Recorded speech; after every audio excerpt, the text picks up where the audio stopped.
ഏറ്റവും നല്ല നാട് മക്കയാ. എന്തുകൊണ്ട്?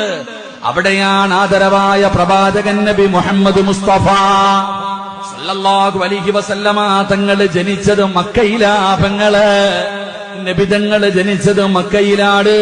ആ മക്കയിലാണ് അല്ലാഹു കഅബാലയം പോലും അവിടെ നിന്ന് പണിതത്. അതുകൊണ്ട് ഖൈറുൽ ബിലാദ്, ഏറ്റവും നല്ല നാട് മക്കയാ. ഇനി രണ്ടാമത്തെ നാടേതാ? അത് മദീനയാ. ചെറുപ്പക്കാരാ, എന്തുകൊണ്ടെന്നറിയോ?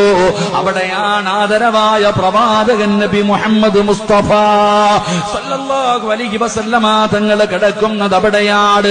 ആ മദീനയിലാണ് നബി തങ്ങള് കിടക്കുന്നത്. ലോകത്തിലെ ഏറ്റവും വലിയ രണ്ടാമത്തെ നാട് മദീനയാ.